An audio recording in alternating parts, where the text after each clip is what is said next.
제가 항상 말하는 건 한국 사람들은 자기 자신과 경쟁한다는 것입니다. 모든 한국 사람들은 자기가 더 잘해야 하고 자기 자신을 더 발전시키고 또 더 열심히 일해야 한다고 생각합니다. 결국 다 자기 자신 때문입니다. 다른 한국인들과도 경쟁하긴 하지만 본질적으로는 자기 자신과 경쟁합니다. 이게 핵심입니다. 한국인의 마음속 깊이 내재되어 있는 인식이죠. 다른 나라 사람들도 애국심을 갖고 있습니다. 하지만 미국인들이 이야기하는 것을 들어보면 한국과는 다르게 느껴집니다. 미국 문화는 다양한 요인과 힘에 의해 시간이 지나며 계속 변화해 왔기 때문입니다. 한국도 조금씩 다문화화 되어가고 있습니다. 그래서 제가 말하고 싶은 건 한국이 이민자들을 받아들일 때 그 사람들을 한국인으로 받아들여야 한다는 점입니다. 네, 만나고 보면 보석처럼 반짝반짝 빛나지만 평소에는 잘 숨어 계셔서 평소에 잘 만나지 못하는 분들을 저희가 3프로TV가 찾아내고 초청해서 여러분과 함께 대화도 나누고 또 그 과정에서 삶의 인사이트를 함께 들어보는 떡피플 시간입니다. 오늘은 미국인 교수님을 모셨습니다. 펜실베니아 주립대학교 사회학과에서 학생들 가르치고 계시는 샘 리처드 교수님이신데요. 제 앞에 있는 이 책을 쓰신 저자분이기도 하고 또 한국에서 태어나지는 않았지만 한국인보다 한국을 더 사랑하고 관심을 많이 갖고 계신 분입니다. 외국인의 시각으로 그러나 한국인을 많이 이해하는 분의 시각으로 한국인에 대해서 또 우리가 잘 느끼지 못했던 것들을 또 새롭게 조명할 수 있을 것 같아서 저도 인터뷰 시작하면서 아주 기대가 크네요. 샘 리처드 교수님을 함께 소개하면서 이야기를 나눠보겠습니다. 어서 오십시오. 안녕하세요. 초대해 주셔서 감사합니다. 한국말 잘하시네요. 네. 한국에는 또 언제부터 관심을 갖게 되셨습니까? 한국에 대해서는? 84년부터 한국에 관심을 갖기 시작했습니다. 그때 당시 저는 대학원 생활을 시작하던 때에 한국 유학생을 만났습니다. 아시다시피 그때는 미국에서 공부하는 한국 유학생이 거의 없던 시절이었습니다. 그렇게 한국의 군사 정권에 대해 공부하게 되었습니다. 그 당시 라틴 아메리카의 군사 정권을 연구하는 중이기도 했습니다. 그렇게 한국도 저의 연구 대상이 된 것이죠. 그 후 다른 대학교에서 박사과정을 밟으면서 사회학을 전공하는 한국인 대학원생 3명을 만났습니다. 그 시절 여러 한국인들을 만나는 흔치 않은 경험을 한 것입니다. 꽤 오래전부터 한국에 대해서 그럼 알고 계셨네요. 그 변화된 모습들 어떻게 느끼시고 계십니까? 1984년에 처음 관심을 갖게 된 때와 지금의 한국의 모습은 많이 달라져 있죠. 어떤 방향으로 많이 달라져 있는가요? 84년 당시 한국은 꽤 가난하고 발전하지 못한 국가였습니다. 지금 한국을 생각하면 정말 흥미로운 사실입니다. 그 시절 한국은 제가 전에 살면서 연구했던 라틴 아메리카 국가들과 비슷했습니다. 하지만 이제는 많이 달라졌습니다.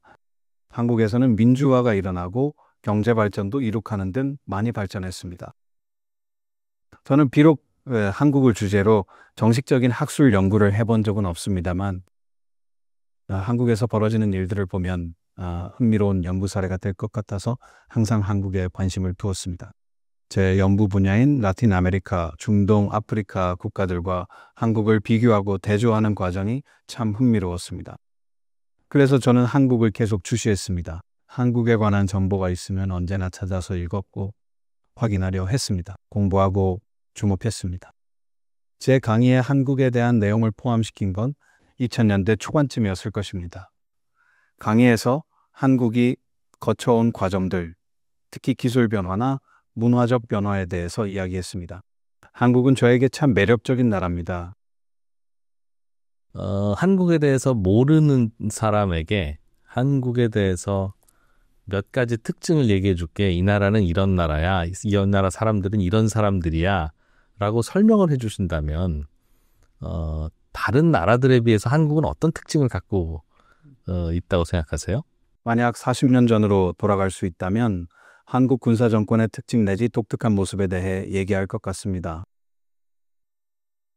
한국을 처음 공부하기 시작했을 때 한국의 군사 독재 정권은 라틴 아메리카 군사 정권과 다른 꽤 독특한 형태였습니다.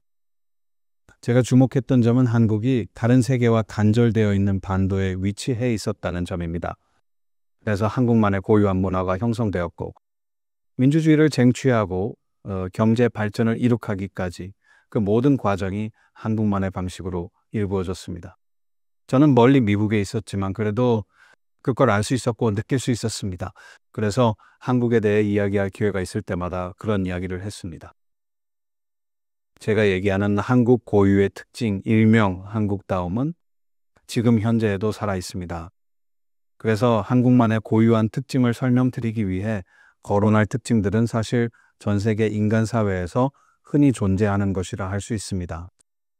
저는 세계 전반에 걸쳐서 통합적으로 연구하는 사람입니다. 한국의 집단주의 문화라든지 공동체 문화, 효율성, 그리고 희생정신 같은 특징들은 다른 국가에도 있긴 합니다. 그런데 한국의 민족주의는 문화적 민족주의로 꽤 독특합니다. 국가 자치를 목표로 하는 국민주의와는 다릅니다. 문화적인 민족주의에 가깝습니다. 정작 한국인들을 그걸 의식하지 못하는 것 같습니다. 하지만 분명히 한국인이라는 정체성이 뚜렷하고 한국인들은 서로를 우리로 인식하고 있습니다. 컬처럴 내셔널리즘이라고 설명하신 그 부분은 다른 나라에서는 잘 발견되지 않는 한국의 좀 독특한 특징인가 보죠? 다른 나라에도 있지만 다릅니다. 예를 들어 이민은 중동, 북유럽, 스칸디나비아와 같은 공동체 문화가 강한 국가에 큰 영향을 끼쳤지만 한국에는 그렇게 큰 영향이 미치지 않았습니다. 한국인들은 스스로를 집단주의라고 많이들 얘기하지만 저는 공동체주의적이라고 표현하고 싶습니다. 다른 나라들이 이민으로 겪고 있는 모습들은 아직 한국에 해당되는 일은 아닙니다. 아직은 아니지만 앞으로는 모르는 일입니다. 다시 말하자면 한국인들은 자신이 한국인이라는 인식이 강한데 저는 이걸 언제 제일 크게 느끼냐면 제 연구나 강의를 보고 한국 이야기를 해주어서 고맙다고 표현해 주시는 분들을 볼 때 한국인으로서의 정체성이 얼마나 강한지 느껴집니다. 특히나 한국을 더 잘 이해하고 사랑하게 되었다고 저에게 감사하다고 해주시는 경우가 꽤 있는데 이런 일은 다른 대부분의 나라에서는 드문 일입니다. 예, 한국인들이 제 강의를 통해 자신이 한국인으로서의 긍지를 느끼고 한국을 더 좋아하게 되는 계기가 되었다고 저에게 고마움을 표현하는 모습은 한국만의 특성을 정말 잘 보여준다고 생각합니다. 그리고 그 자긍심은 다른 나라 사람들과 비교하는 마음이 아니라 그저 한국이라는 나라를 진심으로 받아들이는 느낌이에요. 이러한 문화가 정말 강한 편입니다. 혹시 그 이유를 생각해 본 적 있으세요? 왜 그럴까요, 사람들이? 저도 늘 그 점을 생각합니다. 1960년대 당시의 한국을 생각해 보면 정말 가난한 국가였습니다. 전쟁이 끝나고 아주 가난한 상태였지만 힘들었지만 한국인이 그래 왔듯 정말 열심히 일했습니다. 그렇게 누구보다도 열심히 일해서 나라를 재건시켰습니다. 게다가 북한처럼 공산주의 체제의 문제점을 겪지 않아도 되었다는 점도 결국에 남한이 독자적으로 남한만의 문화도 만들어 나가고 경제도 성장시킬 수 있었다고 생각합니다. 이건 한국 사회를 이해하는 지극히 저의 개인적인 생각입니다. 우리가 생각하는, 우리 스스로 생각하는 한국인은 우리는 물질, 소유, 경제 발전, 이런 것들을 매우 중요시한다고 스스로 생각합니다. 다른 나라 사람들에 비해서도 그런 이야기를 종종 듣고요. 비슷하게 느끼시고 동의하시는지 아니면 그렇다면 그 이유가 뭐라고 혹시 생각하시는지 궁금하네요. 모든 나라, 모든 문화가 경제 성장을 중요하게 생각합니다. 전 세계를 만망하는 중요한 문제이기 때문에 어느 국가에서나 선거가 다가오면 경제를 어떻게 발전시킬 것인지 설득하는 것이 관건입니다. 그게 표심을 움직이는 중요한 기준이 되죠. 한강에서 학생들에게 자국 사람들의 최우선 가치가 무엇인지 물어봤을 때 한국 학생들만이 물질적 풍요를 꼽았습니다. 그래서 한국인들이 왜죠? 한국인들은 부자가 되는 것과 경제 성장을 최우선하나요? 하고 물어봤습니다. 저는 아니요. 내재된 의미는 다릅니다. 라고 답했습니다. 두 가지를 생각해 봐야 합니다. 첫째는 전쟁이 끝나고 아주 가난했던 국가에서 수십 년간 빠르게 성장하며 잘 사는 국가로 발전했다는 점입니다. 그리고 이 모든 과정이 다른 나라와 비교했을 때 아주 큰 갈등 없이 한국인들끼리 힘을 모아 이뤄냈다는 것이 중요하죠. 이민자들이 들어와서 노동력을 보탠 것도 아니었고 오로지 한국 사람들의 힘으로 많은 것을 이루었습니다. 그리고 두 번째는 물질적 번영입니다. 한국인들 개개인은 스스로를 한국이라는 공동체의 일원으로서 인식하는 경향이 강합니다. 그렇기 때문에 국가가 잘 사는 것이 개인에게도 중요합니다. 국가가 잘 산다는 것은 단순히 나와 내 가족, 주변 사람들과 국가의 생존에 있어 중요하다고 생각한다는 것입니다. 사실 세계 대부분의 나라가 이렇지는 않습니다. 우린 다 자기 자신을 위해 살아갑니다. 근데 한국인은 그뿐만 아니라 국가를 발전시키려고 노력합니다. 모든 국민이 그렇죠.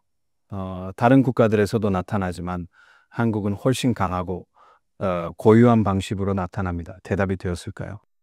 비슷하게 저도 그런 생각은 듭니다. 다만 생각해보니 그렇구나. 우리가 나만의 내가 좀 더 부유해지고 그러는 것보다 그러는 것도 중요시하지만 그래 우리나라가 얼마나 발전하는 나라가 되고 경제적으로 부유한 나라가 되고 있느냐 또 생각보다 매우 중요하게 생각하는 것 같아요. 그런데 다른 나라에서는 한국인만큼 그렇지는 않은 것 같다고 말씀을 하시니 그건 또 우리는 왜 그런 특징을 갖게 됐을까 궁금합니다. 오히려 혹시 추측을 하신다면 그 이유는 뭘까요? 그런 일이 일어나지 않는 이유 중 하나는 한국이 오랜 역사를 걸쳐 정체성을 쌓아왔기 때문입니다. 그 시작점은 조선시대를 넘어서 고려시대 이상으로 거슬러 올라갑니다. 한국은 긴 역사를 가진 독자적인 나라입니다. 그 긴 세월 동안 일본과 중국에 맞서 강한 한국인의 정체성을 키워왔습니다.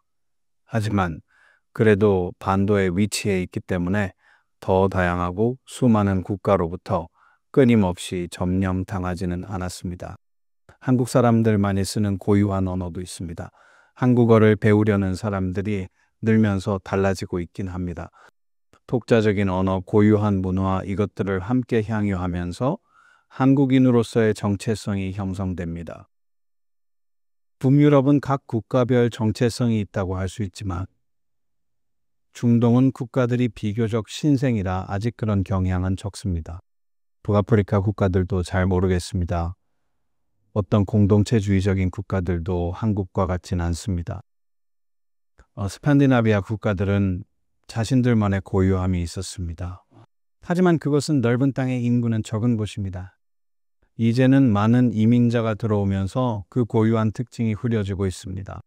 그런 것 같네요. 우리나라가 다른 나라로부터 침입을 많이 또 당했던 역사가 있어서 우리는 우리가 얼마나 경제적으로 부강해야 하는가에 대한 눈높이가 높아져 있을 수도 있고 또 그게 그냥 우리 전체 국가의 생존과 또 연결된다고 무의식적으로 믿고 있을 수도 있으니까요. 혹시 그런 우리나라 국민들의 특성이 이제 교수님의 주요한 연구 분야 중에 하나인 행복을 찾는 것에 있어서는 좀 방해가 되는 요인이기는 하죠. 어떻게 생각하십니까? 제 생각엔 그게 또 한국 사람들의 걸림돌이 되는 것 같습니다. 성공에 대해 너무 높은 기준을 세웠기 때문입니다. 성공에 대한 강한 열망이 때로는 약점이 되기도 합니다. 현대 국가 중 한국처럼 가난에 빠르게 경제적 보약을 이룬 나라는 드뭅니다. 그 어떤 나라도 한국만큼 단기간에 큰 성과를 이룬 적이 없습니다. 그리고 누구라고 할 것 없이 다 함께 노력해왔던 방식으로 이룬 결과인 만큼 서로 협력해서 열심히 일하려면 성과 내지 성공에 대한 기준이 높아야 한다는 의미가 됩니다. 그리고 다른 사람들에게도 비슷한 기준을 기대할 수밖에 없게 되고 그런 분위기에서 어떻게 행복해질 수 있을지 고민하게 됩니다. 그래도 저는 한국 사람들이 생각하는 것처럼 엄청 불행하다고 보지 않습니다. 이 점에 대해선 분명히 말씀드립니다. 근데 또 한국인들은 그래서 일을 열심히 하는 과정에서 행복을 얻는다. 실제로 나는 내가 행복할 때는 내가 열심히 일을 해서 뭔가를 성취했을 때다. 라는 말씀을 많이 하시고 거기에 대해서 많은 사람들이 동의합니다. 그런데 보편적으로 인간은 일을 열심히 해서 그 결과로서 행복하기는 어려운 건가요? 교수님이 생각하시기에는? 정말 좋은 질문을 해주셨습니다. 아무도 그동안 저에게 이런 질문을 한 적이 없었습니다. 정말 좋은 질문이에요. 아무래도 우선 한국 사람들의 교육 수준이 정말 높습니다. 교육에 대한 열의와 기대치도 높은 편이라 할 수 있습니다. 그건 이미 여러 방면에서 증명된 사실입니다. 소위 스카이 대학에 꼭 가야 한다고 생각하고 스카이 대학에 못 가면 실패했다고 느끼게 됩니다. 소수만이 성공이라는 기준에 달성할 수 있는 상황이 한국 교육의 현주소입니다. 스카이 대학을 아세요? 모든 한국 학생들은 스카이 대학에 가고 싶어 하지만 미국은 다릅니다. 미국에도 아이비리그라는 명문 대학교들이 있는데 아이비리그에 대해 잘 알지도 못하는 학생들이 거의 반이 넘을 정도로 부지기수입니다. 아이비리그에 대해 별로 생각하지도 얘기하지도 관심 갖지도 않습니다. 오히려 지역 내에 있는 대학교에 가고 싶어 합니다. 하지만 한국의 교육은 이야기가 다릅니다. 다들 잘 아시겠지만 한국에서는 교육에 대한 성공의 기준이 너무 높게 설정됐기 때문에 많은 이들이 힘들어합니다. 힘들게 좋은 학벌을 만들어서 사회생활을 시작해야 한다라고 생각하는 것입니다. 정말 힘든 일이라고 할 수 있습니다. 하지만 있죠. 다시 말씀드리지만 한국에서는 그게 성공입니다. 물론 거기에도 장단점이 다 있습니다. 어떻게 미국인들은 아이비 리그를 모를 수가 있어요? 오히려 그게 제가 더 궁금합니다. 그러니까 말하자면 하버드라는 이름을 알기는 합니다. 하지만 대부분의 미국인들이 하버드, 예일, 프린스턴이 어떻게 다른지 잘 모릅니다. 그렇게까지는 생각하지 않지만 대학교에 가고 싶어 합니다. 미식 축구팀이 괜찮은 학교네. 여기로 가야지 여기가 더 낫겠다라고 생각합니다. 물론 하버드 좋지. 근데 꼭 그래야 해. 난 미식 축구팀이 좋은 데로 가고 싶어라고 생각하는 편입니다. 이게 바로 한국과 미국의 인식 차이입니다. 한국인들이 들으면 미쳤다고 생각할 수도 있습니다. 절대 연세대를 두고 다른 작은 학교를 선택하지 않을 것입니다. 절대로요. 하지만 미국 문화에서는 충분히 그렇게 합니다. 이걸로 한국 사람들이 삶의 주안점을 어디에 두는지 알 수 있습니다. 미국에서도 하버드 대학이나 예일 대학이나 프린스턴 대학을 졸업하면 샐러리를 높게 받을 수 있잖아요. 그 차이는 분명히 있을 텐데 미국인들은 기왕이면 높은 샐러리를 받는 대학에 가서 졸업해서 나의 남은 인생 동안 높은 샐러리를 받는 거에 대해서 별로 관심이 없거나 쉽게 포기하나요?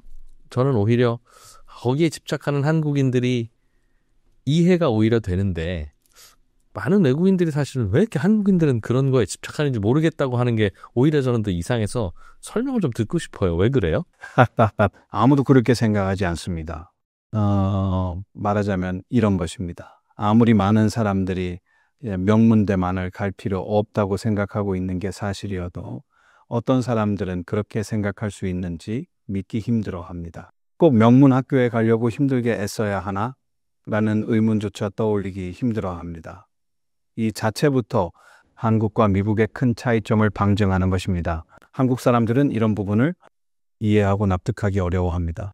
그래서 이 프로님께는 한국 사람들이 하버드, 예일, 프린스턴에 대해 알고 있는 것이 당연하지만 글쎄요. 미국인들은 크게 신경 쓰지 않는다고 봅니다. 물론 미국의 계층 간 격차가 꽤 크다는 점도 고려해야겠지만 이거는 한국도 마찬가지인 사실입니다.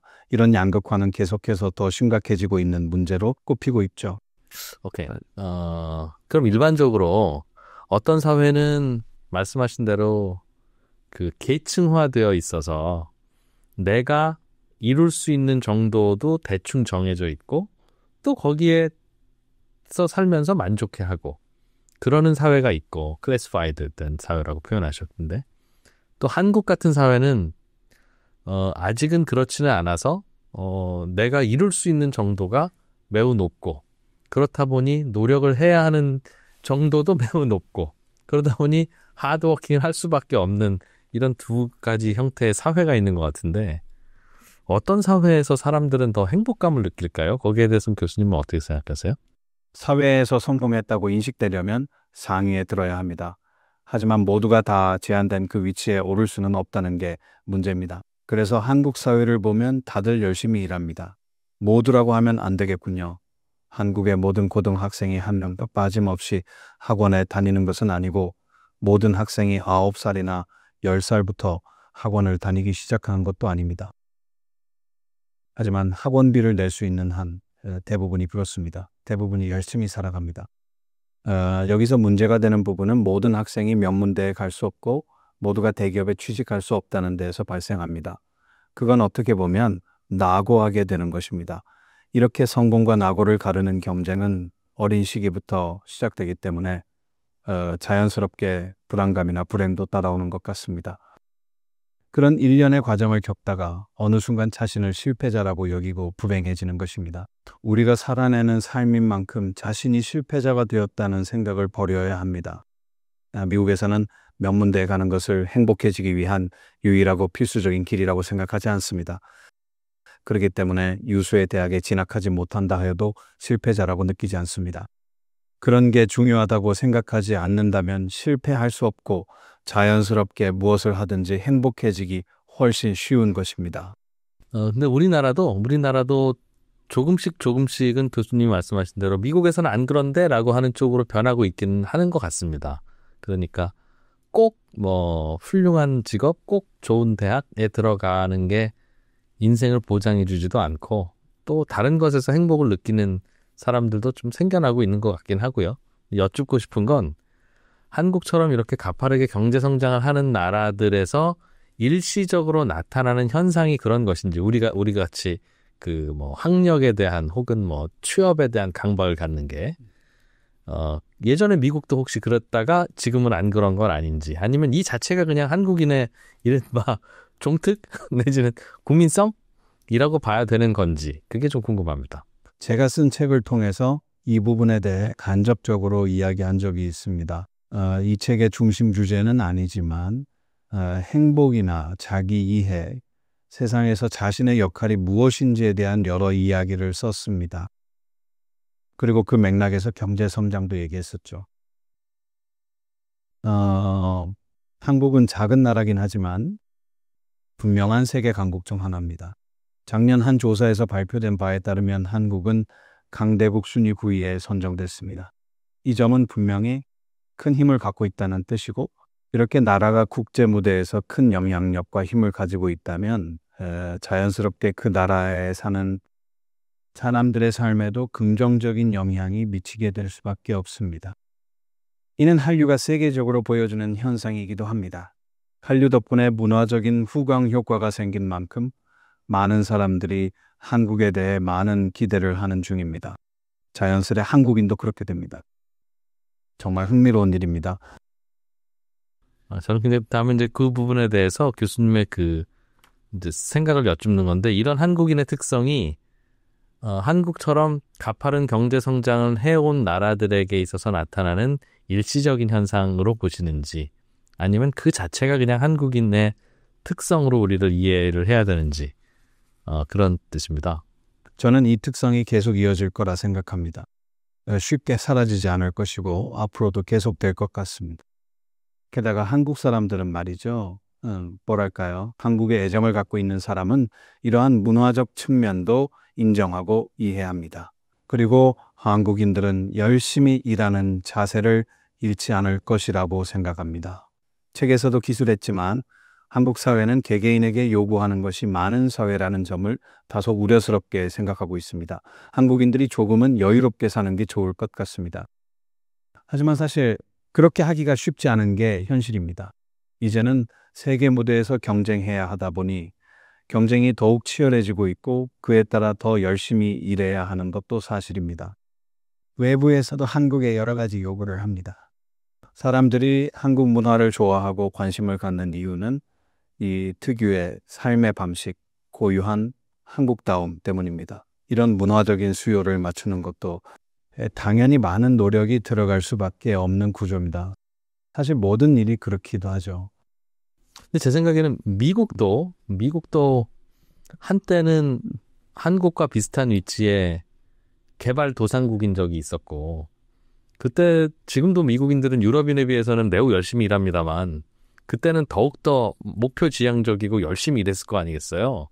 그런 시기를 거치고 나서 이제 미국도 뭐 성장 속도도 낮아지고 그러면서 뭔가 행복을 다른 데서 찾는 그런 자연스러운 과정을 혹시 거쳐온 건 아닙니까? 우선 한국과 미국의 경제는 아주 다른 방식으로 작동해 왔습니다. 구체적으로 말하자면 일단 미국은 꽤 오랜 시간 동안 세계 최대 패권 국가이자 강대국으로 여겨져 왔습니다.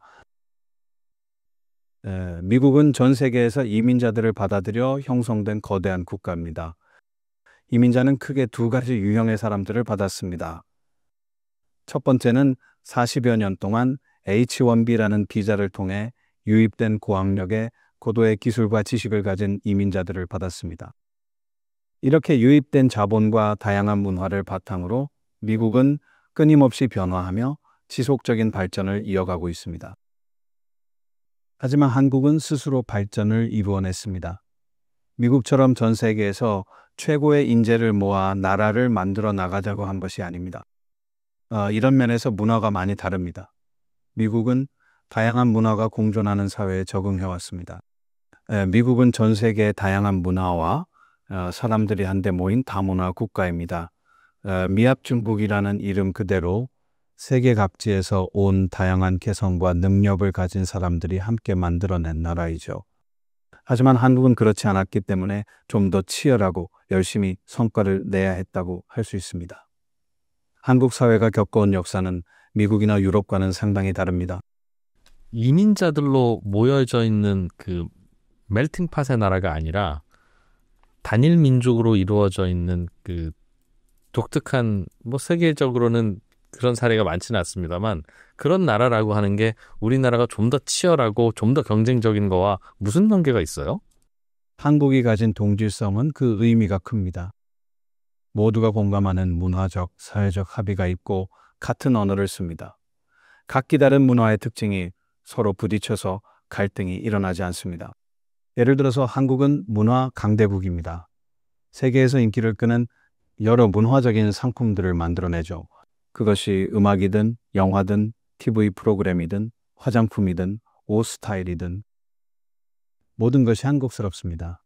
다른 나라 사람이 접할 때 그런 매체나 상품들은 매우 한국적으로 느껴집니다. 한국에는 중국 혼혈, 일본 혼혈, 미국 혼혈, 프랑스, 브라질, 말레이시아, 인도네시아 등 다문화 가정들이 비교적 매우 적은 편입니다. 거의 한국인이죠. 미국의 경우에는 다양한 문화들이 서로 융합되어서 문화를 발전시키고 있습니다. 이에 비해서 한국의 문화는 고유의 한국 스타일이 그대로 반영되어 있기 때문에 그게 차별점이 돼서 인기를 끄는 것입니다. 게다가 모든 게 다 한국으로 전파된다는 점도 놓치면 안 됩니다. 영어나 기타 다른 언어들이 한국 문화에 들어오고 있지만 사람들은 잘 적응하고 있습니다. 사람들이 한국 드라마를 보며 한국어 자막을 보는 것도 그 한국스러움을 느끼고 싶기 때문입니다.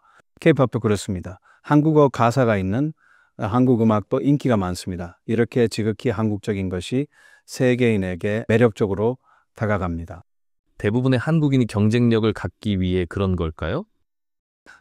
제 생각에 한국 사람들이 서로 경쟁하는 상황에 놓이게 될 것 같습니다. 그런데 사실 제가 항상 말하는 건 한국 사람들은 자기 자신과 경쟁한다는 것입니다. 자신과의 싸움을 합니다. 모든 한국 사람들은 자기가 더 잘해야 하고 자기 자신을 더 발전시키고 또 더 열심히 일해야 한다고 생각합니다. 결국 다 자기 자신 때문입니다. 다른 한국인들과도 경쟁하긴 하지만 본질적으로는 자기 자신과 경쟁합니다. 제가 저도 다른 어떤 분에게 들은 재밌는 해석이 미국에는 흑인도 있고 뭐 아랍에서 온 분도 있고 러시아에서 온 분도 있고 다양하게 많으면 야, 너 학교에서 달리기 했을 때 왜 그 1등 못했어? 라고 하면 쟤는 흑인이잖아. 그럼 흑인은 잘 뛰지. 내지는 뭐 러시아에서 왔대. 그런데 뭐 엄청 부자래. 그럼 그래, 그 나라는 엄청 부자일 수도 있지. 이렇게 다양한 환경이라면 출발이 다양할 수 있으니 받아들일 수 있는데 한국인은 오로지 다 뻔한 한국인들만 모여있다 보니까 야, 네가 쟤한테보다 못한 게 뭐 있어. 화이팅! 힘내! 이제 이게 강요될 수 있는 오히려 더 분위기라서 더 경쟁적이다. 이런 설명은 들은 적이 있는 것 같습니다. 비슷한 그런 말씀을 해주시는 건가요? 더 나은 한국 사람이 되기 위해 열심히 살아갑니다. 지금의 상황을 개선하고 가족을 돕기 위해서이기도 하지만 결국 더 나은 한국인이 되고 싶은 마음이 가장 큽니다. 이게 핵심입니다. 한국인의 마음속 깊이 내재되어 있는 인식이죠. 미국이나 유럽에서는 그렇게 생각하지 않습니다. 왜죠? 더 나은 유럽인, 더 나은 미국인, 더 나은 러시안 왜 안 하나요? 왜냐하면 그들에게는 한국인만큼의 강한 문화적 민족주의가 없기 때문입니다. 다른 나라 사람들도 애국심을 갖고 있습니다. 하지만 미국인들이 이야기하는 것을 들어보면 한국과는 다르게 느껴집니다. 미국 문화는 다양한 요인과 힘에 의해 시간이 지나며 계속 변화해 왔기 때문입니다. 한국도 조금씩 다문화화 되어가고 있습니다. 그래서 제가 말하고 싶은 건 한국이 이민자들을 받아들일 때 그 사람들을 한국인으로 받아들여야 한다는 점입니다. 마치 저와 같은 경우처럼 한국어를 잘하거나 한국에서 20년 넘게 산 사람들은 분명 한국인입니다. 이들을 한국인으로 봐야 하지만 아직 잘 안 되고 있죠. 앞으로도 이게 안 된다면 한국다움이 흔들릴 겁니다. 이 책을 쓸 때 이 점을 어떻게 담을지 고민했죠. 이런 측면을 고려하면서 모든 챕터를 썼습니다. 한국다움과 다문화 사회로 진입하는 과정에 대해 한국 독자들에게 어떻게 전달할지 열심히 고민했습니다. 그럼 제가 이해한 게 맞는지 여쭤볼게요. 그렇다면 한국인들은 내가 행복한 거 엔드 우리나라 한국이 더 잘 살고 더 행복하게 되는 데 있어서 내가 더 기여해야 한다는 압력 이게 좀 더 강하고 유러피언들이나 미국인들이나 다른 나라들은 그런 게 별로 발견되지 않는다. 왜냐하면 그들은 다양한 민족들이 믹스되어 있으니까 그렇게 이해하면 되겠나요? 세계 어느 나라보다 강합니다. 하지만 사람들은 이걸 인식하고 있지는 않습니다. 그걸 의식하고 있지는 않아도 한켠에 내재되어 있어서 삶의 방향을 결정하는 과정에서 영향이 미칩니다. 그게 아니라면 15살에서 17살 청소년들이 매일 학교 끝나고 나서 6시간씩 학원에 다니고 심지어 주말에도 학원을 가는 이유가 무엇일까요? 분명히 어떤 이유가 있는 것이죠. 그건 단지 개인의 목표만이 아닙니다. 공동체 전반의 개선에 대한 바람 내지 인식 또한 내포되어 있기 때문입니다. 이렇게 해석하는 게 맞다고 봅니다. 저는 또한 미국의 다양성이 사람들이 차등적인 결과를 잘 수용할 수 있게 한 이유라고 생각합니다. 맞습니다. 만약 한국에 이민자들이 들어오게 된다면 이민자들은 차별이나 여러 한계를 직면하게 될 수도 있습니다. 그런데 한국만의 이민자 수용 방식이 있을 것이고 어쩌면 아예 그렇게 안 될 수도 있습니다. 어쩌면 그런 문제들이 아예 안 일어날 수도 있을 것이라고 봅니다. AI와 로봇 기술이 상황을 바꿔 놓을 수 있기 때문에 한국은 다른 나라들처럼 이민이 필요하지 않을 수도 있습니다. 우리나라 저출산 현상이 우리나라 요즘 가장 큰 고민인데 사회학자인 교수님이 보시기에는 그 부분에 대한 원인과 처방을 혹시 어떻게 내리고 계십니까? 저출산 문제는 전 세계적인 현상으로 전 세계 모든 나라가 이 문제를 겪고 있습니다. 한국은 심각하죠. 한국이 심각한 것도 맞지만 출산율 감소는 전 세계적인 추세라는 점도 고려해야만 합니다. 전 세계적으로 출산율이 감소하는 이유는 교육 때문입니다. 사람들의 교육 수준이 높아지고 세상에 눈을 뜨게 되면서 세상에 재밌는 것들이 많네, 다 해보고 싶어 라고 생각하는 사람들도 많아졌습니다. 한국의 교육 수준은 아주 높습니다. 한국에서도 세상을 더 경험하고 싶어 하고 새로운 일에 도전해보고 싶어 합니다. 유튜버를 꿈꾸는 사람들도 많습니다. 한국은 아마 유튜버가 가장 많은 나라일 겁니다. 하지만 현실적으로 자녀가 있으면 이런 것들이 어렵습니다.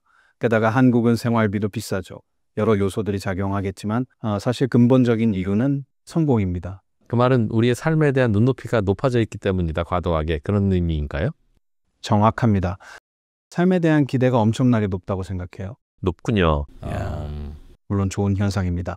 하지만 좋은 점이 있으면 나쁜 점도 있기 마련이죠. 이게 이 책의 메시지입니다. 하신 말씀이 맞다고 생각합니다. 하지만 입 밖으로 내어 말하기에는 꽤 불편한 내용이죠. 맞습니다. 한국 사회의 기준이 높다 보니까 사람들이 부담을 느끼기도 합니다. 글쎄요, 제 생각에는 미국을 보자면 사회의 기준이 너무 낮다고 느낍니다. 심지어는 무지한 것을 쿨하다고 여기는 사람들도 적지 않습니다. 어떤 사람들은 정치나 세상 일에 대해 아무것도 몰라도 상관없다고 생각합니다. 신문도 안 보고 그런 건 알 필요 없다고 생각하기도 합니다. 그런 모습들을 쿨하다고 생각하는 사람들이 있습니다. 한국 사람들에게는 이런 사람들이 있다는 것이 잘 상상이 가지 않을 것입니다. 한국인에게는 매일매일 벌어지는 뉴스가 중요하고 정치도 중요하고 다 중요한데 그래서 우리가 관심 갖는 건데 그럼 미국인은 혹은 다른 나라 사람들에게는 뭐가 중요합니까? 그 우리가 중요하다고 생각하는 것에 집중하는 그 시간에 미국인들은 어디에 그럼 집중하고 뭘 고민하고 뭘 생각하죠? 그거 좀 알려주세요. 모든 나라를 막론하고 가장 중요한 건 결국 가족입니다. 핵심은 가족이죠. 자유, 목표, 그리고 원하는 것을 이룰 수 있는 능력, 그리고 그것들이 실현될 거라는 희망적인 느낌도 중요합니다. 이런 것들이 동서를 막론하고 일맥상통하는 가치입니다. 한국인들도 가족들에 대해서 매우 중요하게 생각하기 때문에 사교육이 그렇게 강화되고 아이들이 어떤 대학에 가는지 궁금해하고 걱정하고 그렇습니다. 그건 똑같은데 왜 결과가 이렇게 다를까요? 한국인들도 아빠가 회사에서 좋은 대접을 받기를 바라고 그러니까 아빠의 연봉에 관심이 있고 그렇습니다. 우리도 가족에 관심이 없는 게 아니에요, 교수님. 한국 사람들이 원하는 그런 모습들은 다 경제가 성장하면 파생되어 따라오는 것들입니다. 그게 정말 특별하다고 생각합니다. 그리고 그건 한국만의 감각을 잘 유지하고 있다는 뜻이죠. 넷플릭스에서 한국 콘텐츠를 찾아보면 전부 한국만의 개성이 녹아 있습니다. 전부 한국어로 되어 있고 한국 콘텐츠만의 특징과 한국의 문화가 담겨 있습니다. K-팝도 마찬가지입니다. 한국 음식도 고유의 색깔이 강합니다. 그래서 세계 어디를 가도 이 고유의 개성 덕분에 한국의 것을 잘 알아볼 수 있습니다. 한국만의 독특한 매력이 빛을 발하는 걸 느낄 수 있습니다. 그래서 저는 한국인들이 이러한 장점을 계속해서 가지고 가야 한다고 생각합니다. 저는 한국인들이 고유의 문화를 계속 재생산해 나가야 한다 생각합니다. 가끔 한국 분들과 같이 있을 때 한식 말고 다른 거 먹으러 가볼까요? 하고 물어봅니다. 서울에 있으면서도 이탈리안 레스토랑에 갈까요? 하고 일부러 물어봅니다. 그러면 아니야, 난 한식이 땡겨 라고 합니다. 서울에는 다른 외국 음식을 파는 음식점이 그렇게 많지 않죠. 대부분이 한식이라서 한국인들은 한식을 주로 먹습니다. 뉴욕이나 LA를 가보면 전혀 그렇지 않습니다. 전 세계에 음식이 다 있죠. 이런 점들이 한국을 정말 매력적이고 흥미롭게 만드는 이유입니다. 그래서 저는 이곳 한국에서 살아가고 성장해 간다는 것이 어떤 의미인지 책을 통해 이야기하게 되었습니다. 한국다움이라고 표현을 하셨죠? 맞습니다. 이런 한국다움 때문에 저는 한국에 오는 게 좋고 한국에 있고 싶다는 생각이 듭니다. 저는 이태원이나 홍대같이 젊은 세대들에게 인기 있는 장소보다도 진정한 한국의 개성이 강한 곳을 방문하고 싶습니다. 재미있는 건 한국인들도 그런 곳을 좋아한다는 겁니다. 혹시 그럼 교수님이 지금부터 예를 들면 100년 동안 냉동인간이 돼서 주무시다가 100년 후에 한국에 깨어나서 한국을 봐도 그럴 것 같습니까? 여전히 계속? 결국 어떤 형태로든 한국 사회는 변화를 맞이하게 될 것입니다. 하지만 전 세계 200개국 중에서 고유의 문화를 가장 잘 유지할 가능성이 높은 나라가 어느 나라냐고 물으신다면 저는 한국이라고 답할 것입니다. 변해도 크게 변하진 않을 겁니다. 정말 좋은 질문이었습니다. 훌륭한 질문이었어요. 교수님이 쓰신 책 스윗스팟에 대한 데도 뭐 제가 지금 질문한 몇 가지 이야기들이 주로 소개도 되어 있겠습니다만 책에 대해서 잠깐 소개를 해주실까요? 스윗스팟이라고 하는 제목은 어떤 의미인가요? 사실 이 책은 지금 인생의 시점이 되었기에 또 한국을 여러 번 방문했기에 쓸 수 있었습니다. 그 시간을 거치면서 제 자신을 더 깊이 이해하게 되었고 성장해 간다는 것이 무엇인지 알게 되었습니다. 저는 한평생 삶의 균형을 찾기 위해 애썼습니다. 좋은 삶이 무엇인지 찾아 실현하고 싶었죠. 제 학문적 역량을 활용해 그 답을 찾으려 했습니다. 어떻게 사는 게 가장 좋은 삶일까? 라는 질문에 답을 내리고자 전 세계를 다니며 다양한 사람들과 이야기하고 다양한 문화 안에서 살았습니다. 저는 우리 인간은 균형과 불균형 사이를 오가며 살아간다는 것을 깨달았습니다. 어떤 일이 일어나서 때로 균형을 잃고 넘어지기도 하지만 다시 균형을 찾고 일어나야 합니다. 불교에서 말하는 내용인데 이것이야말로 삶을 관통하는 본질입니다. 결국 핵심은 얼마나 빠르게 균형을 회복하는가라고 할 수 있습니다. 영어 표현으로 얼마나 빨리 땅을 딛고 서느냐라고도 할 수 있는데 주변의 상황을 있는 그대로 받아들일 수 있는 균형 잡힌 상태로 돌아오는 게 중요합니다. 균형을 더 빠르고 자연스럽게 맞춰갈 수 있고 그 과정을 더 힘들게 지나올 수 있다면 제가 말하는 스위트 스팟, 즉 삶의 가장 달콤한 순간에 가까워지는 것입니다. 그게 바로 스위트 스팟입니다. 하지만 문제는 균형을 잃고 있다는 느낌이 드는 경우입니다. 잘하고 있지 않다는 느낌 또는 뭔가를 놓치고 있다는 느낌이 들 때가 있습니다.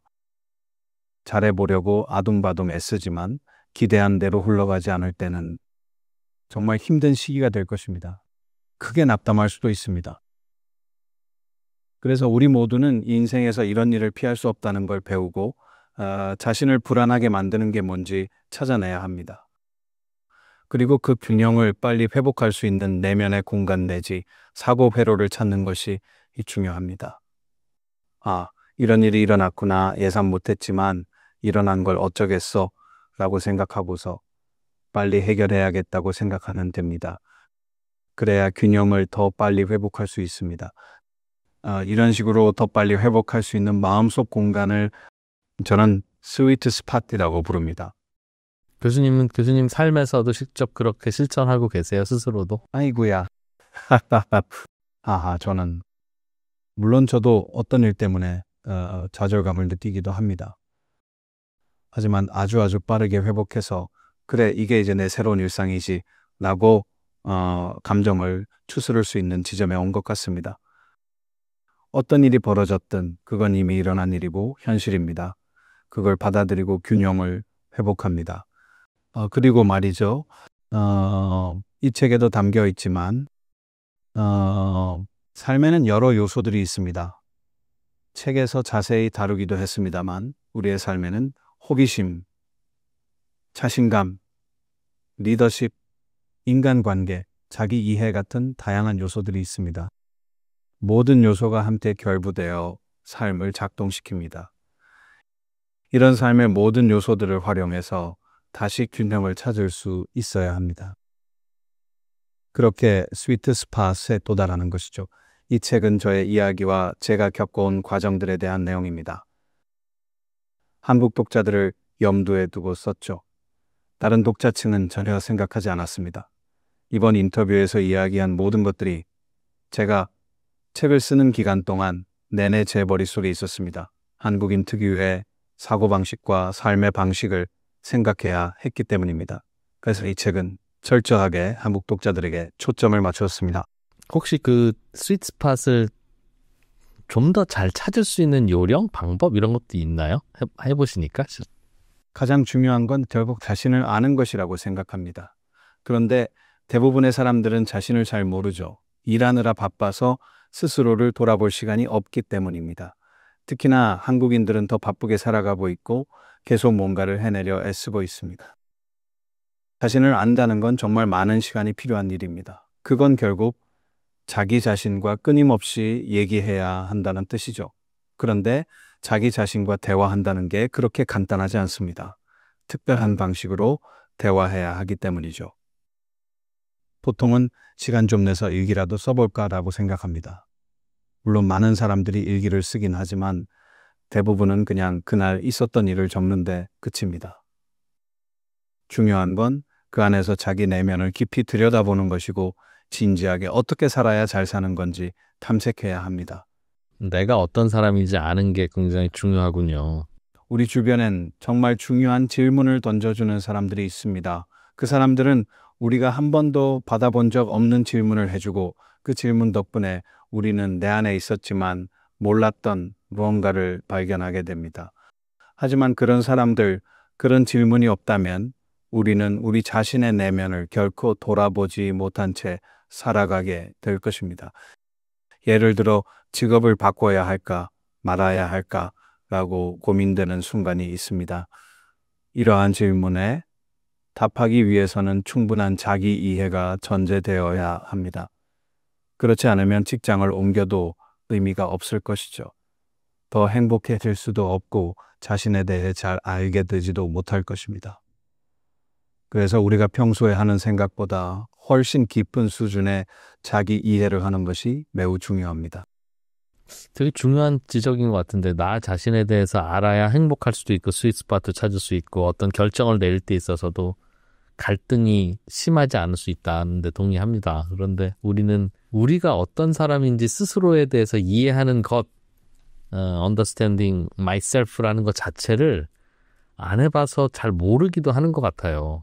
그래서 혹시 신뢰가 안 된다면 또 교수님은 어떤 사람인지에 대해서 스스로 어떻게 설명 내지는 정의 내리고 계십니까? 그걸 들으면 자기 자신에 대해서 이해한다는 건 자기에 대해서 이렇게 이해하는 걸 의미하는구나 라고 우리가 알 수 있을 것 같아서 좀 도움을 요청드립니다. 책에서 저는 많은 심리상담 사례와 심리치료 사례를 예시로 들었습니다. 한국에서 상담사를 만난다는 것은 정말 우울하거나 정신적인 어려움이 있을 때라고 생각합니다. 혹은 정말 큰 어려움이 닥쳐야만 상담을 받는다고 생각하죠. 하지만 서구권, 특히 미국에서는 많은 사람들이 자신을 이해하기 위해 상담사를 찾습니다. 예를 들면 저는 정말 특별한 이유 없이 상담을 하러 가봤습니다. 제 삶은 정말 행복한 편이었습니다. 제 삶은 순조롭게 흘러가고 있었죠. 저는 대학원도 갔었고 박사 과정도 밟았습니다. 그런데 우연히 기회가 생겨 상담하게 됐는데 저는 상담할 필요를 못 느꼈습니다. 왜냐하면 저는 힘들지도 않았고 정신적으로 문제가 없었기 때문이죠.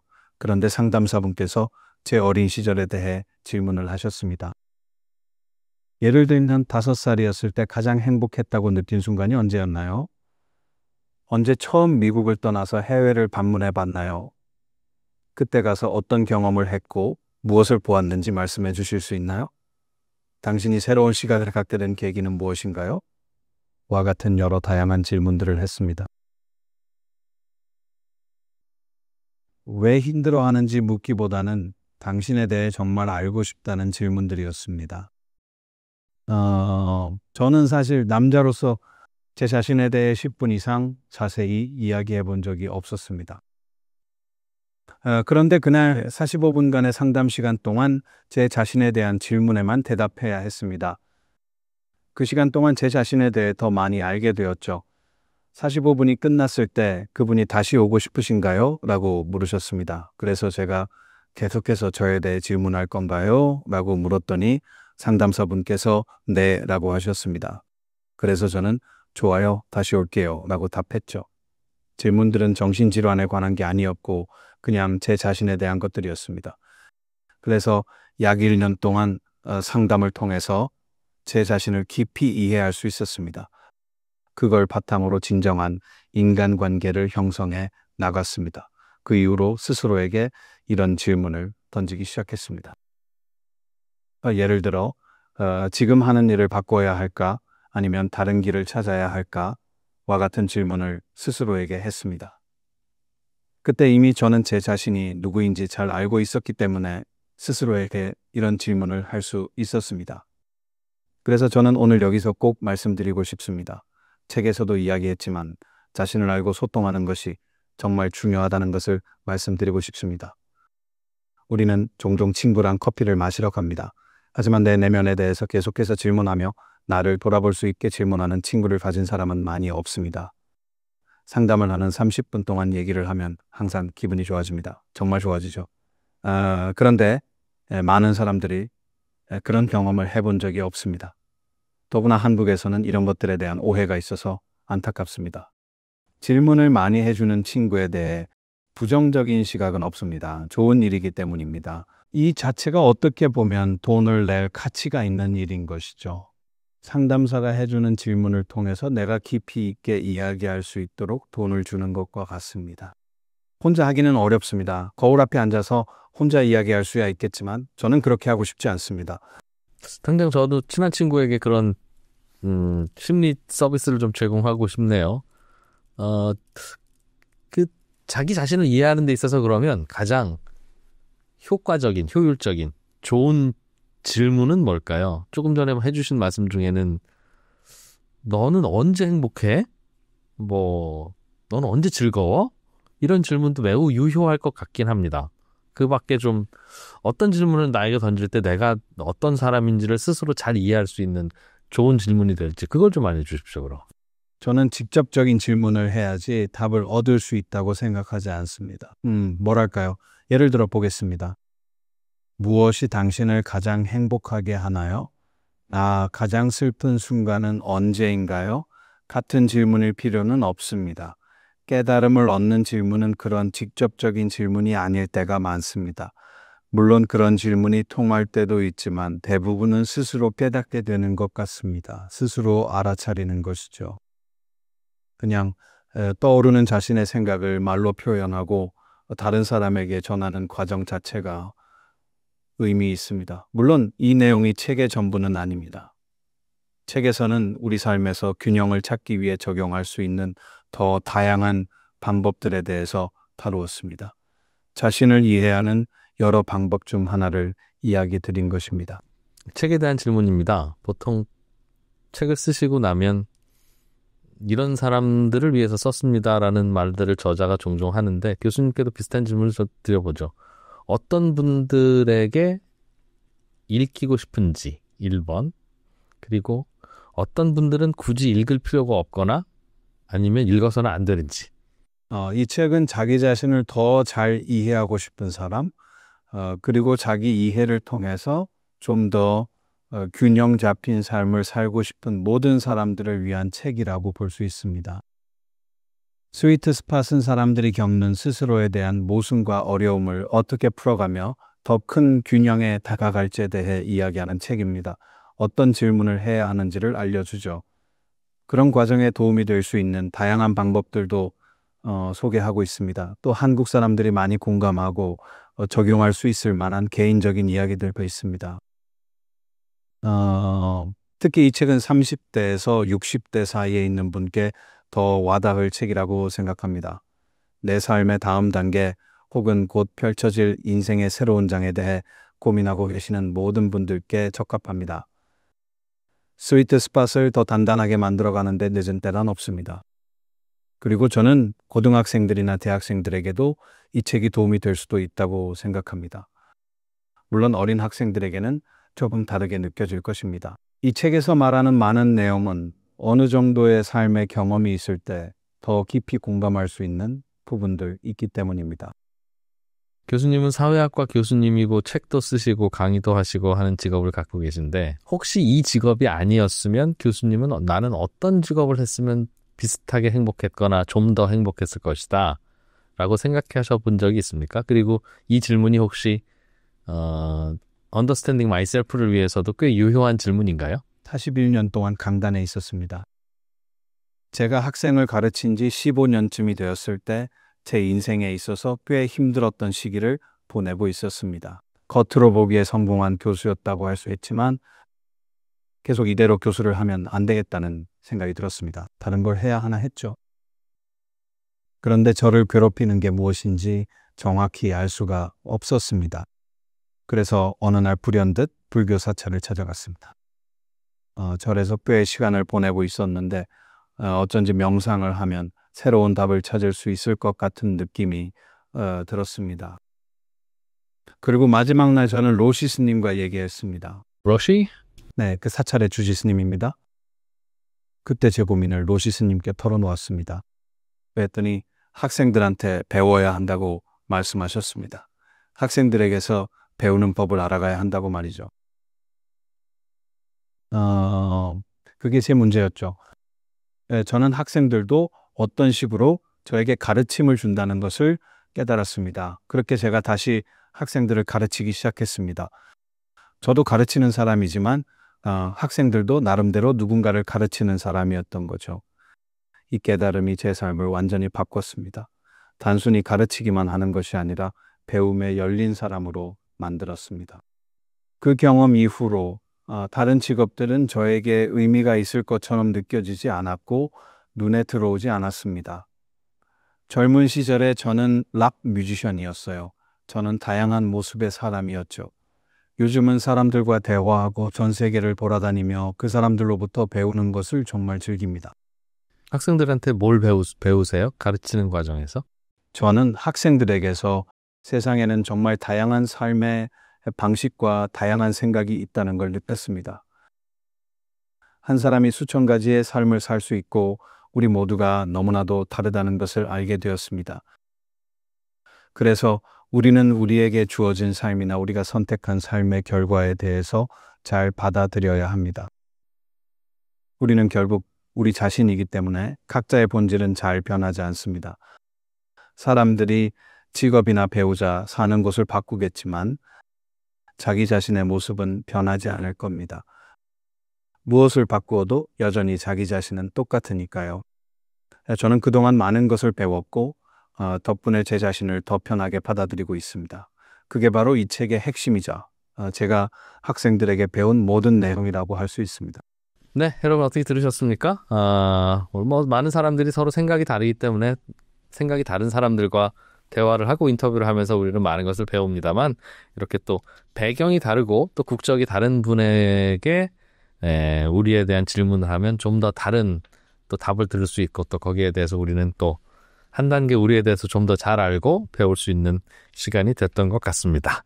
3프로TV가 준비한 더 피플, 오늘은 펜실베니아 주립대학교 샘 리처드 교수님, 스위트 스팟이라고 하는 책의 저자이시기도 하신 분을 모시고 재밌는 질문들 서로 주고받아 봤습니다. 시간 내주신 샘 리처드 교수님께 감사드리면서 인터뷰 마치죠. 고맙습니다, 교수님. 감사합니다.